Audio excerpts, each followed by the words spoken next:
আসসালামু আলাইকুম। তোমরা যারা সামারি নিয়ে টেনশন করো ভাইয়ারা, তোমাদেরকে আজকের ভিডিও দেখার পর আর কখনোই সামারি নিয়ে টেনশন করতে হবে না। টেনশন করে কারা সামারি নিয়ে? যারা জানে না যে জাস্ট দুইটা মাত্র লাইন মুখস্থ রাখলেই পৃথিবীর যে কোনো প্রান্ত থেকেই সামারি আসুক না কেন তুমি লিখতে পারবে ভাইয়া। কিভাবে লিখবে দেখো, আজকে আমি তোমাদের জাস্ট দুইটা লাইন মুখস্থ করাই দিব, পৃথিবীর যে কোনো প্রান্ত থেকে তোমার সামারি আসুক তুমি লিখতে পারবা। ঠিক, এখন দেখো, প্রথমত সামারি লিখতে গেলে তোমাকে কি করতে হবে? সামারি লিখতে গেলে প্রথমত তোমার প্যাসেজটা ভালোভাবে পড়তে হবে। তোমার প্রথমত বুঝতে হবে যে কোন বিষয়ে তোমার প্যাসেজটা দিছে।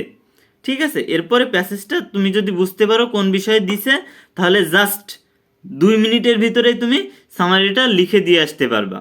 তো চলো আমরা সেই টেকনিকটা দেখে আসি, যে টেকনিক ফলো করলে তুমি খুব সহজেই একটা সামারি লিখতে পারো, পৃথিবীর যে কোনো সামারি তুমি লিখতে পারো। দেখো, প্রথমত যে কোনো সামারি আসুক তুমি কি লিখবা জানো?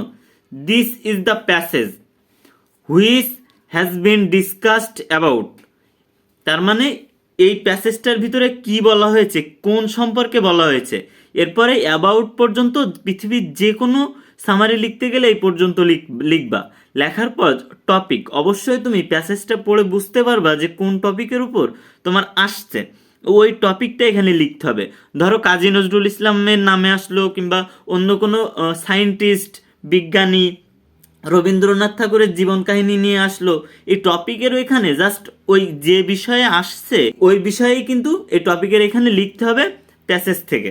ওকে, এরপরে তোমার লিখতে হবে হি বা সি। দেখবা ওই যে বিখ্যাত ব্যক্তিটারে নিয়ে বলা হয়েছে, ওই বিখ্যাত ব্যক্তি পুরুষ কি মহিলা।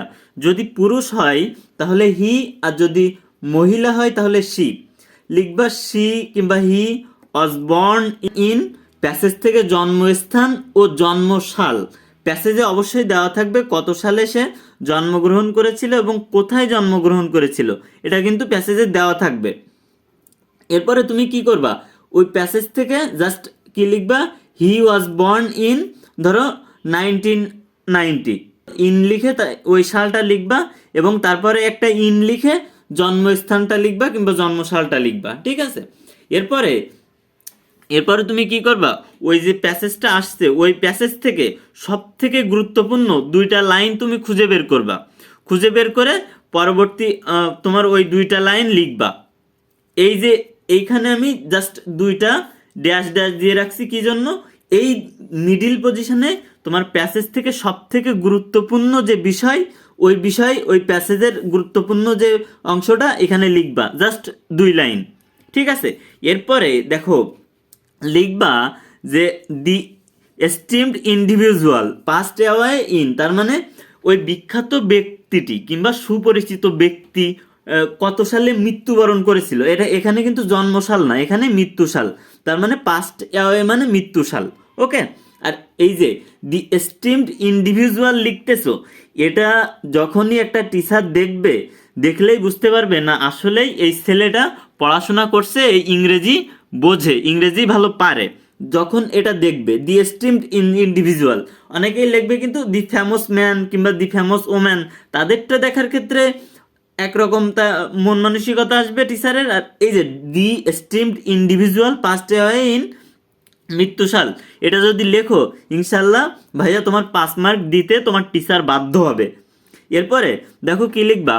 After after reading the passage, after reading the passage অর্থাৎ এই প্যাসেজটি পড়ার পর we have learned many valuable lesson, মানে আমরা খুব গুরুত্বপূর্ণ শিক্ষা পেয়েছি কিংবা শিক্ষা অর্জন করেছি। That will that will benefit us in our future endeavours. তার মানে এই যে লাইনটা যদি তোমার দেখে টিচাররা যে এন্ডিভার্স লেখা আছে, তাহলে কিন্তু আসলেই বুঝতে পারবে না যে এই স্টুডেন্টটা খুব ভালো স্টুডেন্ট, এর ফুল মার্ক দেওয়া যায়। দেখো, এন্ডিভার্স মানে প্রচেষ্টা, আর ফিউচার মানে ভবিষ্যৎ।